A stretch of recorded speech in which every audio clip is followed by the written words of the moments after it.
Amici di Io Compro Siciliano, buon pomeriggio a tutti e bentornati al nostro appuntamento giornaliero, al nostro appuntamento di tutti i giorni, quello che vivete insieme a noi dalle 18 alle 18:30 tutti i giorni, dal lunedì sino al venerdì. Salve da Cristina Ruffino, bentornati a voi, grazie per esserci sempre, aumentati ogni giorno che passa sempre di più, di questo vi ringraziamo davvero. Saluto subito chi ci segue dalla regia. A Palermo c'è Paolo Gatto, saluto anche Marzia che anche in questo caso si è occupata della redazione.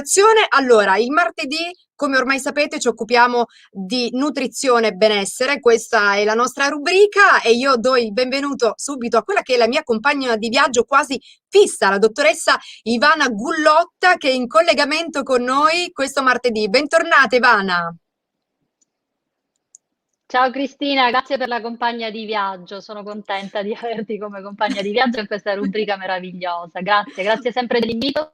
Sono sempre molto contenta di essere insieme a voi e di parlare di alimentazione. Ma grazie a te perché è veramente molto piacevole la tua compagnia. Allora, Ivana, oggi trattiamo un argomento bello tosto, quindi prestate particolare attenzione voi che già ci state guardando perché oggi parliamo di alimentazione e tumori, la prevenzione, l'insorgenza che comincia sempre a tavola. La lotta a questa malattia inizia proprio a tavola e vi daremo dei giusti consigli su quelli che sono gli alimenti adatti da scegliere per prevenire, perché come sappiamo prevenire è meglio che curare. Esatto, dottoressa?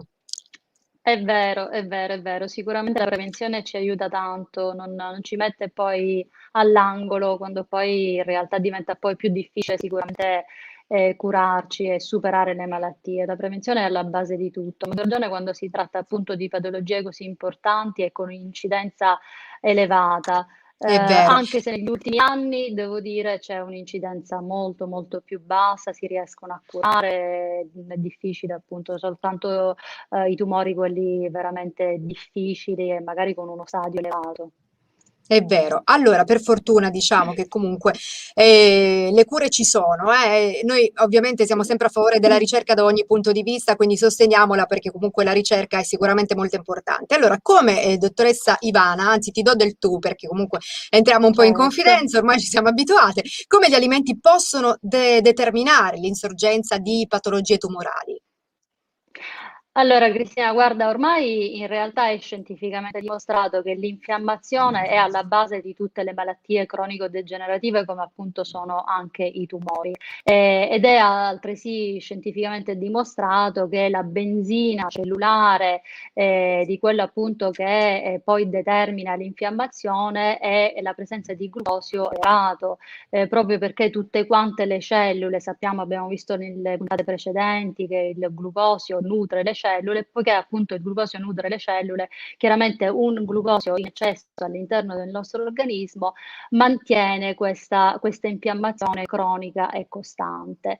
E dunque tutto parte da lì e se ci ricordiamo appunto quello che abbiamo detto nelle puntate precedenti, un'alimentazione ricca in zuccheri semplici favorisce l'insorgenza di infiammazione all'interno dell'organismo. Questo perché avviene, Cristina? Perché in realtà è chiaro che noi abbiamo bisogno del glucosio perché è la parte finale del nostro nutrimento dove l'organismo riesce a trasportare il glucosio all'interno delle nostre cellule, quindi è un meccanismo assolutamente fisiologico senza il quale moriremmo, per cui il glucosio serve, ma un glucosio in eccesso all'interno del nostro circolo sanguigno, cosa succede? Che l'insulina fa una fatica immane perché fino a un certo punto riesce a essere secreta e a svolgere il proprio lavoro in condizioni ovviamente fisiologiche. Quando c'è un glucosio in eccesso all'interno del sangue, quindi bisogna abbassare la famosa glicemia, si innesca una sorta di meccanismo a cascata. Cosa vuol dire? Che l'insulina, facendo fatica a svolgere il proprio lavoro, subentrano altri fattori, come ad esempio i fattori di crescita o ormoni come il testosterone, che purtroppo sono delle sostanze infiammanti. Peraltro i fattori di crescita sono anche dei fertilizzanti delle nostre cellule, quindi tu capisci bene che se noi abbiamo le cellule già infiammate, in più gli diamo un fertilizzante per poter accedere ancora di più a un'infiammazione, cioè è chiaro che se c'è già una degenerazione cellulare che sta per iniziare, noi non facciamo altro che andare ad alimentare quello che poi appunto diventerà una massa tumorale. Quindi alla base di tutto sì, sicuramente c'è l'alimentazione ricca in zuccheri. Ma se eliminiamo dalla nostra dieta gli zuccheri, possiamo insomma da questo punto tutelarci un po', ci possiamo tutelare dall'insorgenza di patologie tumorali? Allora, guarda, la domanda è ni, cioè nel senso non è né sì e né no, perché da alcune ricerche che sono state effettuate di recente, nel 2016 ad esempio la Cancer Research ha fatto uno studio chiaramente in laboratorio sui topi a cui è stato dato fruttosio, quindi sono stati nutriti con fruttosio in quantità ovviamente elevatissime e si è visto che appunto non è tanto il fruttosio che viene utilizzato come energia Sosti- da parte ok. dei topi, ma è proprio quello che si viene a scatenare con il fruttosio, quindi l'infiammazione, soprattutto per quanto riguarda i tumori del seno. Per cui sì, un'alimentazione ricca in zuccheri, come dire, favorisce la proliferazione cellulare cancerosa, ma è anche vero che noi abbiamo comunque bisogno di zuccheri, perché in ogni caso, se noi non dovessimo dare lo zucchero al nostro organismo, comunque l'organismo se lo va a prendere da altri posti. E quindi da questo punto di vista cosa possiamo fare? Possiamo probabilmente, no, Ivana, aiutarci con determinati alimenti che ci possono aiutare, no? Possono aiutare a Sì, combattere l'insorgenza di queste patologie, perché ci sono degli elementi che, sì, sì, diciamo, sì. fanno il loro lavoro e bene.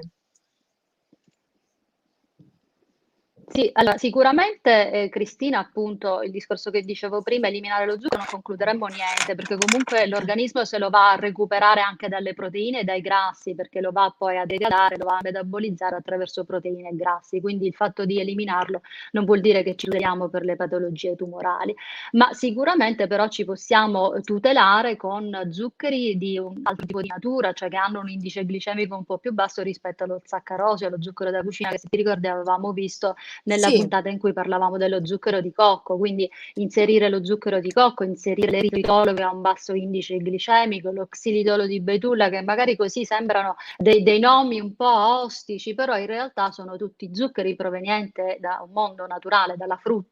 Xilitolo. Non sentiamo più, non ti sentiamo più, Ivana, al limite Sì, esci. Ok, vediamo un sì, attimo. ok, ok, ok, ci sono, ci sono. Ok.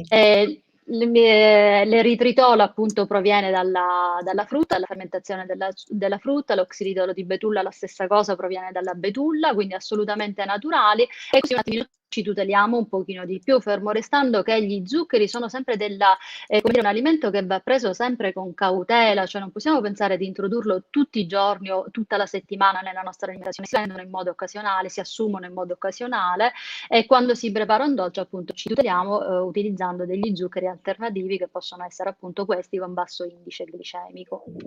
Ok, ma lo zucchero per esempio di canna, ti faccio una domanda così, lo zucchero di canna ha un indice glicemico più basso rispetto allo zucchero normale, lo zucchero bianco, diciamo?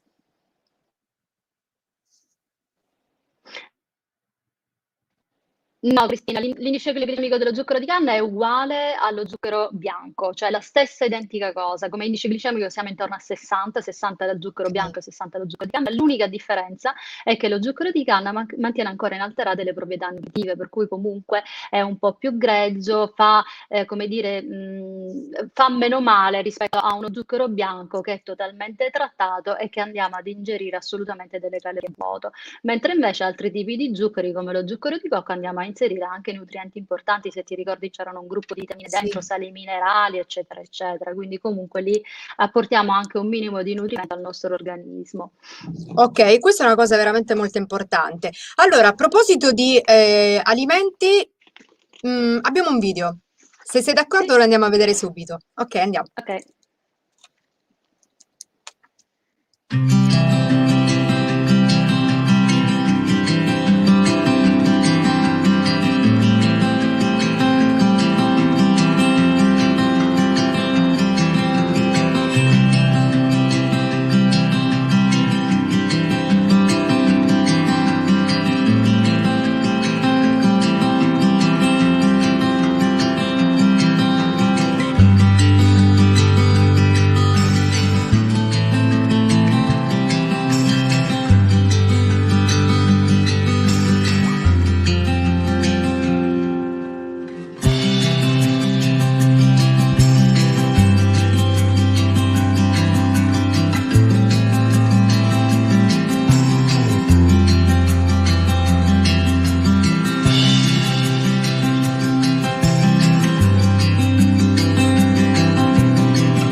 Allora, un video molto interessante, Ivana, che è la nostra ormai dietista personale, che ci dà i giusti consigli.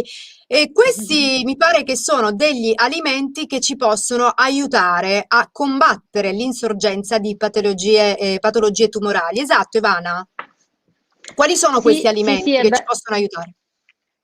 è vero Cristina, intanto complimenti per le immagini, sono bellissime, fatte veramente, veramente bene. Allora, guarda, c'è tutta una serie di alimenti che sono in grado di, a volte appunto di interrompere la proliferazione cellulare, quindi di intervenire immediatamente nella crescita delle cellule tumorali, come non favorendo l'ambiente, cioè rendendo un ambiente non favorevole in maniera tale appunto che non avvenga più la proliferazione cellulare. A volte invece interrompendo il nutrimento a queste cellule attraverso appunto l'interruzione di vasi sanguigni, cioè per un meccanismo assolutamente biochimico, fisiologico, ci sono alcuni alimenti che sono in grado proprio di ridurre il nutrimento a queste cellule.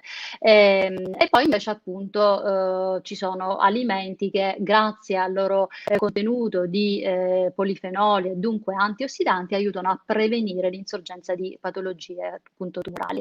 Di recente, ma non relativamente recente, perché già ormai da più di 7 anni, la Cancer Cure Foundation, che è un'associazione che si occupa appunto di nutrizione per quanto riguarda le malattie tumorali, ha stilato una lista di all'incirca 10 alimenti, forse qualcosina in più, che ci vede protagonisti, perché in realtà in questa lista, così come abbiamo visto dal video, andiamo a ripercorrere i nostri alimenti. Noi siamo veramente tanto fortunati perché la nostra cultura alimentare è impregnata di dieta mediterranea, siamo noi la dieta mediterranea, Certo. peraltro appunto patrimonio UNESCO, e quindi la maggior parte di questi alimenti che adesso appunto vi racconterò fanno parte della nostra cultura alimentare, a parte forse le alghe, così come abbiamo visto all'inizio, poi tutti gli altri alimenti sono degli alimenti che generalmente portiamo a tavola. Adesso li andiamo a vedere insieme, così capiamo anche come intervengono e quali sono quelle sostanze che in realtà ci permettono di tutelarci o addirittura di interrompere l'insorgenza di cellule cancerogene, Perfetto, cancerose, scusate. intanto volevo dire, se avete delle domande da fare alla nostra dottoressa Gullotta, scrivetele sotto all'interno di questa diretta e la dottoressa Gullotta vi risponderà. Allora, entriamo quindi nel dettaglio, vediamo quali sono gli alimenti capaci di poterci aiutare. Andiamo per ordine. Cominciamo, dottoressa, con questa lista. Allora, sì, sì, sì, sì, dunque, le alghe sono al primo posto, ma non per ordine di importanza, semplicemente perché è stata stilata così la lista dalla Cancer Cure Foundation, e quindi troviamo appunto le alghe, che sicuramente non è un alimento a noi tanto gradito, comunque non lo utilizziamo normalmente nel nostro tipo di cucina.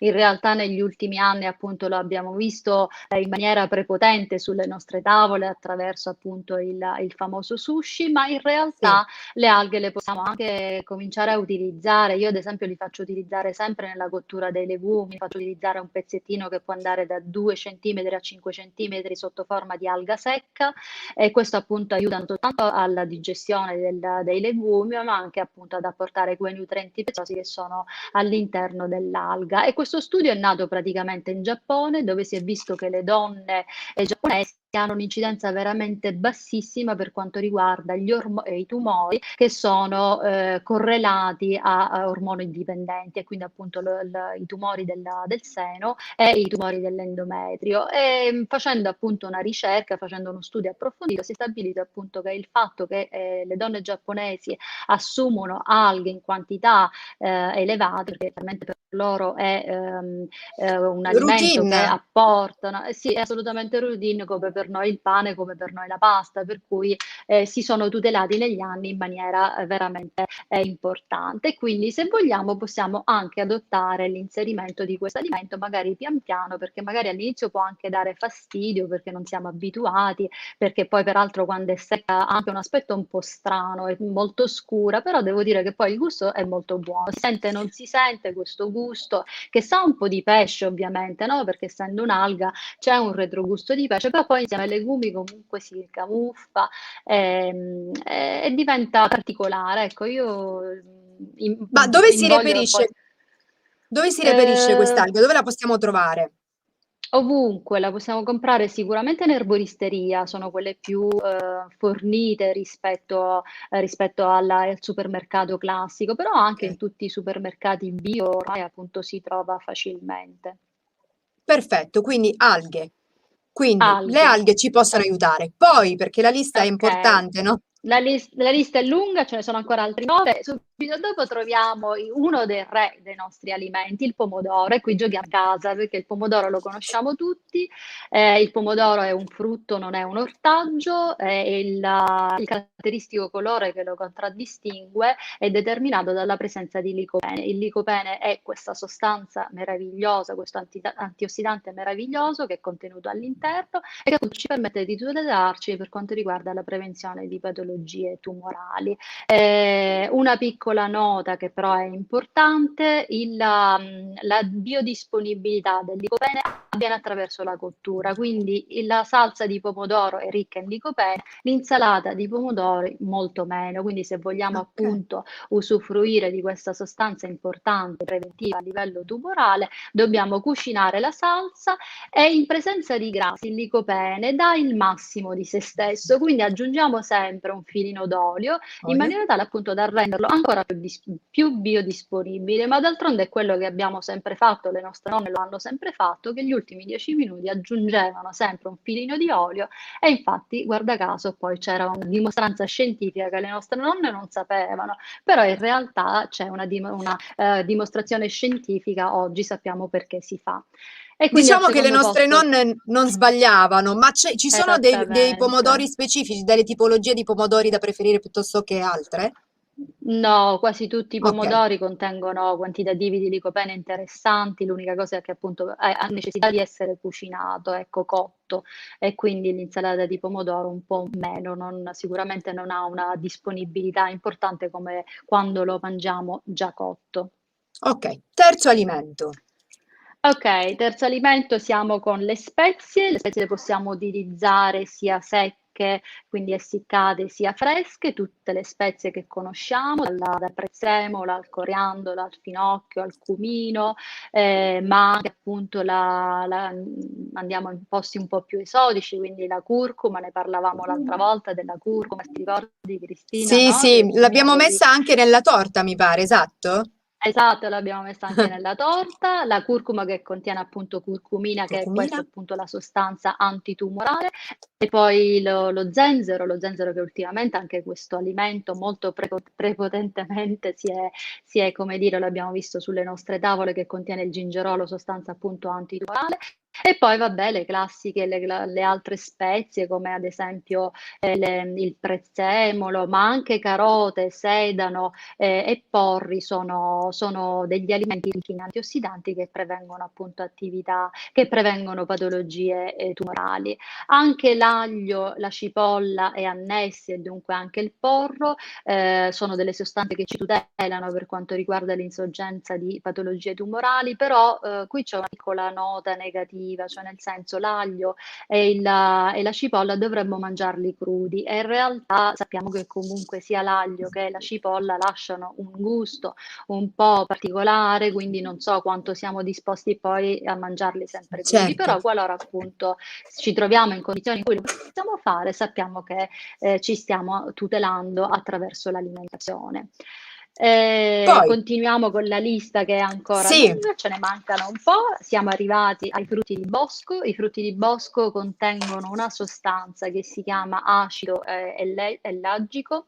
Questa sostanza riesce addirittura a bloccare la proliferazione cellulare, cioè la arresta nel momento in cui c'è una degenerazione cellulare, e addirittura fragole e lamponi riescono come dire, a interferire nelle mutazioni del DNA, quindi svolge una funzione veramente importante. L'unica cosa è che quando io parlo di modificazioni a livello cellulare o di interferenze per quanto riguarda la crescita di patologie tumorali, chiaramente stiamo facendo sempre un discorso riferito al laboratorio, quindi in sì, quantità elevate, quindi questa sostanza in quantità elevate. È chiaro che noi quando mangiamo non è che possiamo mangiare 10 kg di more o 10 kg di tamponi o 10 kg di pomodoro, però è anche vero che dove non può la quantità, sicuramente può il tempo. Quindi questo che cosa vuol dire? Che dobbiamo abituare anche i nostri figli, i bambini già in età infantile a mangiare sano, proprio perché poi nell'arco degli anni, nell'arco della loro esistenza, si andranno a tutelare attraverso l'alimentazione. Quindi fare Eh, prevenzione da questo punto di vista, in effetti. sì, sì, sì, sì, sì, sempre, sempre perché ripeto, non è per raggiungere i quantitativi del laboratorio dovremmo ingerire un quantitativo esagerato, però andando a far ruotare tutti quanti gli alimenti nell'arco della giornata, nell'arco della settimana e nell'arco della nostra vita, questo Certo. appunto come dire, ci porta a fare prevenzione importante. Luca Leonardi ci Eh, chiede, allora Ivana, Luca Leonardi, perché aglio e la cipolla sì. dobbiamo mangiarli crudi? Allora, ripetiamo, perché? Perché? Perché la sostanza che contengono sia l'aglio che la cipolla è maggiormente disponibile soltanto a crudo. Ci sono determinati alimenti che poi sono termolabili, come ad esempio molte vitamine sono termolabili. L'aglio e la cipolla è la stessa identica cosa, quindi la loro massima biodisponibilità, è a crudo, quindi in questo caso bisogna purtroppo mangiarla a crudo. Dico Perfetto. purtroppo Allora, perché sappiamo che hanno un gusto particolare, perché certo, altrimenti non c'era problema, è potevamo anche vero. permetterci di... Però poi, insomma, le persone che ci stanno accanto non so quanto saranno contente Soffriranno un po', di devo dire. Allora, soffriranno un po'. altro alimento. Continuiamo la nostra Allora, lista. cavoli e crucifere, ecco che qui insomma si apre un mondo meraviglioso che io peraltro adoro, adoro tutto quello che proviene dalle crucifere, cavoletti di Bruxelles, cavolfiore, broccoli, cavoli, cavolo nero, cavolo bianco, insomma veramente è una famiglia molto molto importante che ci fornisce degli Buono. antiossidanti, polifenoli eccezionali, peraltro con un'attività antibatterica ci tutelano per quanto riguarda l'insorgenza di patologie a livello gastrico, soprattutto per quanto riguarda sia l'insorgenza dell'Helicobacter pylori, che poi spesso è la concausa dell'ulcera gastrica, ma anche del tumore gastrico. Quindi, insomma, facciamo un largo uso. Fondamentalmente la sostanza importante si chiama, adesso mi sfugge, comunque è una molecola di zolfo Ok. che dà quel caratteristico odore poi alle crucifere e al cavolo ed è proprio appunto questa sostanza che ci permette di aiutarci e di prevenire appunto l'insorgenza di patologie tumorali. E per la cottura, Eh, dottoressa? allora, per la cottura, per evitare in realtà quell'odore caratteristico, di questi alimenti, bisognerebbe o mettergli un limone, tagliato a metà nell'acqua di cottura, o mettere un po' di bicarbonato. In questo modo andiamo notevolmente a ridurre quel caratteristico odore che sa appunto di zolfo, e poi ovviamente preferire sempre un tipo di cottura al vapore in maniera tale da non eliminare tutto quanto nell'acqua di cottura, perché altrimenti se lo andiamo a bollire, tutti quanti i nutrienti poi li andiamo a perdere nel liquido di cottura. E in ogni caso io consiglio sempre qualsiasi tipo di verdura essa sia che andiamo a cucinare, un cucchiaio e 2 cucchiai se non abbiamo problemi particolari a livello intestinale di berlo, perché i nutrienti sono andati a finire proprio lì sul fondo. Quindi o Sì. utilizzarlo e andare a condire poi quello che ne abbiamo cucinato, utilizzare appunto il liquido di cottura oppure addirittura berlo, perché no? Allora, io lo faccio sempre, dottoressa. Abbiamo un messaggio. Utilizzo spesso a Sì. colazione tè bio con succo di limone fresco e un cucchiaino di miele. Mi sento molto bene, pensando che possa essere un ottimo pulitore dello stomaco ed intestino. Cosa ne pensa? Scrive Antonino Galfano.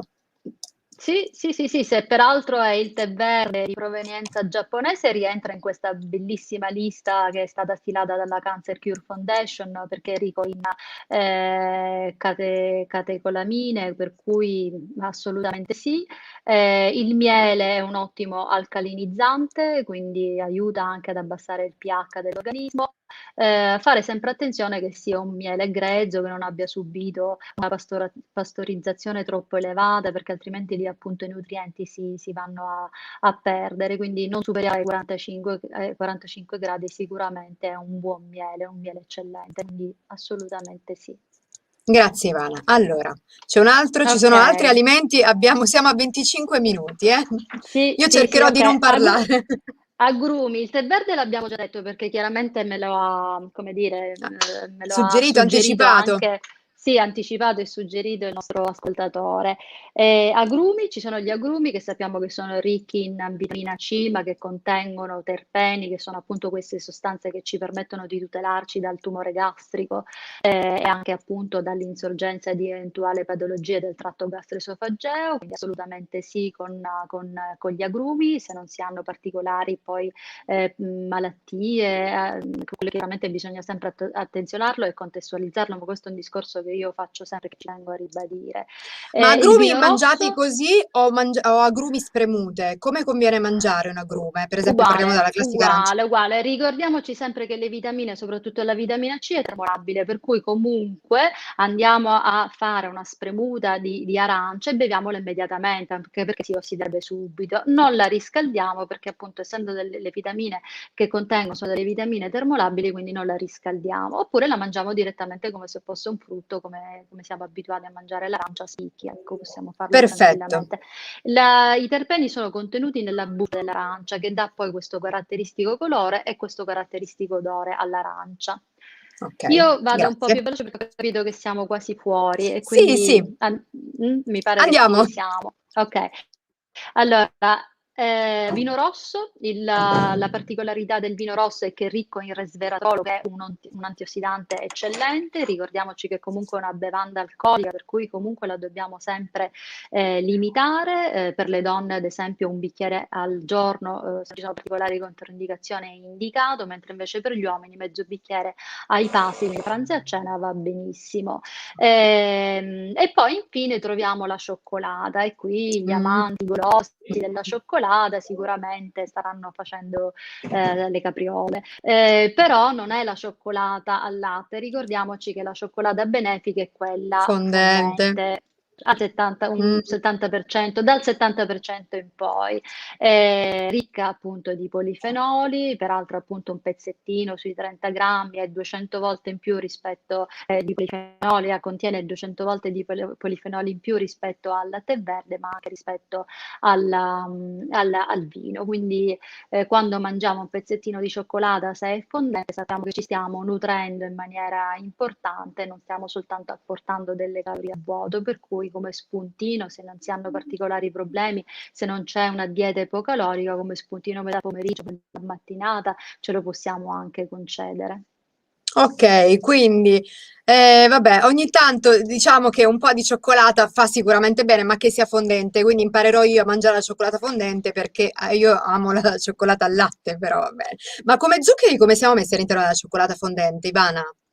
No, ce ne sono pochissimi, ce ne sono veramente Perfetto. pochi, fondamentalmente è pasta di cacao e poi vabbè, chiaramente un po' di zucchero ci deve essere, ma poco, veramente poco, quindi lo puoi assumere tranquillamente, però anche lì sono delle sostanze nervine, Cristina, quindi comunque eccitanti, così come il caffè, così come la cola, e quindi bisogna sempre prenderli cioè non mangiarsi ecco, Certo. tutta la tavoletta di 100 grammi perché comunque potremmo avere un po' di insonnia sicuramente ce la porterà, ecco, quindi come tutti gli alimenti bisogna sempre Certo. prenderli, bisogna sempre assumerli nei quantitativi adeguati, senza esagerare, fossero zuccheri, fossero appunto verdure, uguale, il quantitativo fa la differenza purtroppo. Ecco. Ultima domanda flash, perché siamo in chiusura. Quali norme comportamentali dovremmo praticamente adottare per prevenire l'insorgenza di patologie tumorali?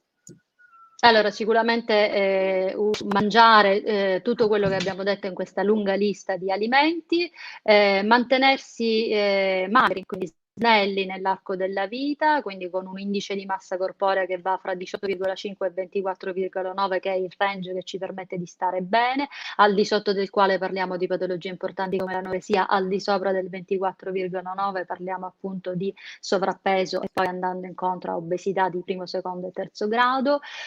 Svolgere ovviamente attività fisica, ormai si è visto, ormai si sa che i 10.000 passi al giorno li consigliano tutti, anche per quanto riguarda l'apparato cardiovascolare sicuramente ne beneficerà, ma ovviamente anche il fatto di mantenersi in forma, i 10.000 passi al giorno sono consigliati, oppure svolgere attività fisica, qualunque essa sia, andare a giocare a tennis o la corsa o lo sport che si preferisce. Sicuramente l'attività 3-4 volte a settimana quando è possibile, o addirittura, perché no, ogni giorno, se non sono 10.000 passi, riuscire a raggiungerli 5.000, 7.000 passi, però comunque muoversi. E muoversi non significa soltanto non prendere la macchina e fare la distanza che si deve fare a piedi. Muoversi significa, deve essere una cosa extra in realtà a tutto quello che si fa nell'arco della giornata.